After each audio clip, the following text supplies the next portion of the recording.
The U.S. does this all the time. But Russia did not interfere in America's election.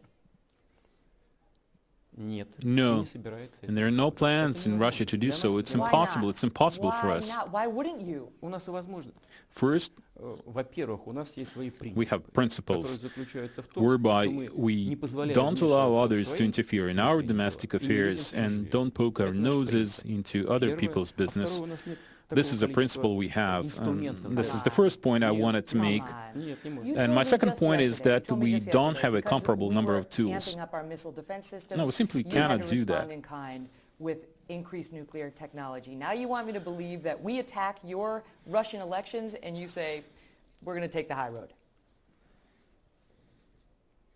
Это не ракетное оружие. Это совсем другая сфера деятельности. This is not a matter of missiles. This is a completely different area. In addition, we lack the necessary instruments.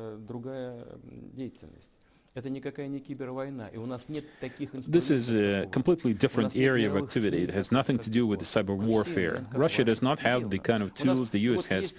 We do not have global media outlets comparable to CNN. You think we do? We have Russia Today, nothing else. This is the only Russian media outlet, and even then it was designated. You keep interrupting me. This is impolite.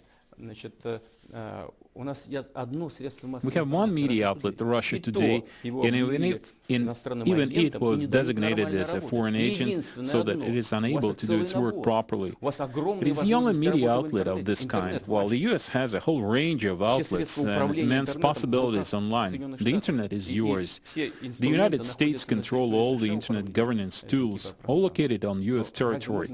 Do you think that a comparison can be made in any way? This is simply impossible.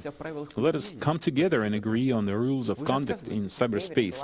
But it is the U.S. who refuses to do so. I mean, the Mueller indictment is very specific about what the Russians were doing. There is a specific email, a damning email, that is cited therein by who appears to have been caught red-handed. She says as follows: "We had a slight crisis here at work. The FBI busted our activity. Not a joke.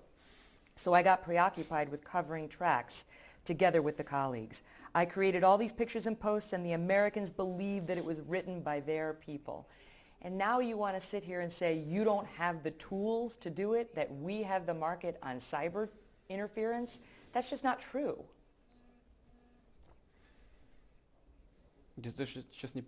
I don't even understand what you're talking about. See, this is just nonsense. The U.S. Congress analyzed the information from Russian sources that appeared online.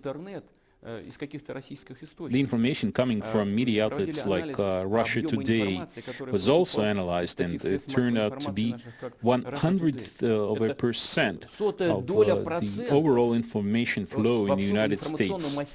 Just 1/100%. Do you think that this fraction had any impact on the election? This is just nonsense, don't you see? This is the same old business when the people who lost refuse to admit it. You see, I've commented on this on a number of occasions. It's yet to be seen what the U.S. policy towards Russia will be like under the current administration. Many things remain unclear, since we have not yet been able to start working or to establish normal contacts. However, it is absolutely clear that the current U.S. president adopted a specific stance in terms of domestic policy and decided to reach out to the people who were ready to support his campaign promises. This is what led to his victory, not any kind of outside interference. To claim otherwise makes no sense. Will anyone believe that Russia, a country located thousands of kilometers away, could use 2 or 3 Russians, as you said, and whom I don't even know, to meddle in the elections and influence the outcome? Don't you think it sounds ridiculous? Now you're talking about causation, but I'm still on whether you did it. And it's not true that you don't know the individuals who are accused of conducting this. One of your good friends is actually accused of helping conduct this. His name is Yevgeny Prigozhin. You know him? I know this man, but he's not a friend of mine. This is just twisting the facts. There is such a businessman. He works in the restaurant business or something, but he's not a state official. We have nothing to do with him. After you heard that he had been indicted, did you pick up the phone and call him?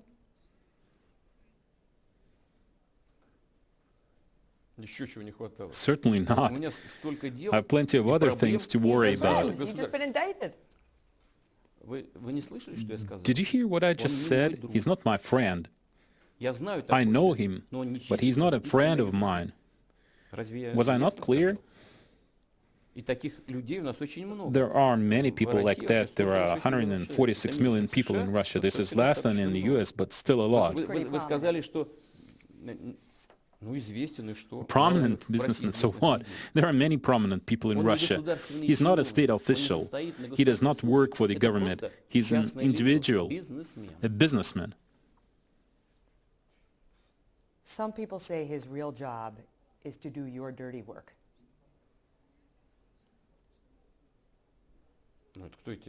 Who are those people and what dirty work? I don't do any dirty work. Everything I do is in plain view. This is your prerogative. Some people in your country enjoy doing dirty work and you think we do the same. That's not true. It's the fact that you know him, you admit that, he's a prominent Russian businessman, and he's specifically accused of running this operation. B, this is the same man who's been accused of sending Russian mercenaries into Syria, and they attacked a compound held by American-backed militia. This guy gets around.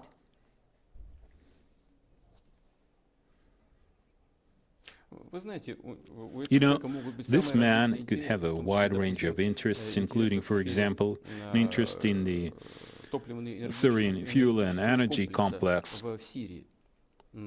But we don't support him in any way. We don't get in his way, and we don't support him either. It's his own personal initiative. Well, I know that there are several companies, several Russian companies there, maybe he's among others, but this has nothing to do with our policy in Syria. If he does anything there, he doesn't coordinate it with us. He probably coordinates it with the Syrian authorities or the Syrian businesses he works with. We don't interfere in this. Does your government interfere in every step your businesses take, especially small businesses? It's essentially a medium-sized business, so does your president interfere in the affairs of every medium-sized U.S. business? This is just nonsense, isn't it? If the 13 Russian nationals plus 3 Russian companies did in fact interfere in our elections, is that okay with you?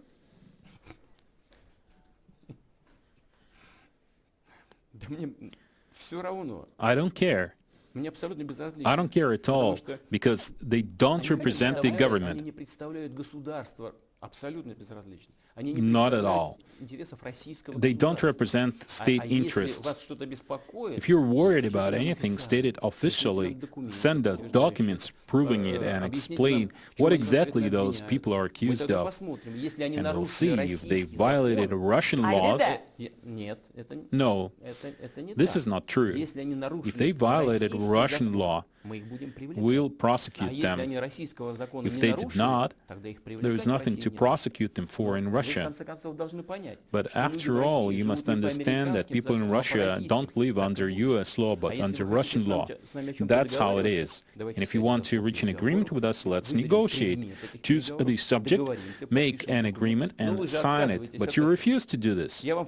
I'm telling you, for the 3rd time, we have proposed working together on cyberspace issues, but the US refuses to work like this and instead throws 13 Russians to the media. Maybe they're not even Russians, but Ukrainians, Tatars, or Jews, but with Russian citizenship, which should also be checked. Maybe they have dual citizenship or a green card. Maybe the US paid them to do this. How do you know? And I don't know this either. Well, I'll give you one piece of evidence.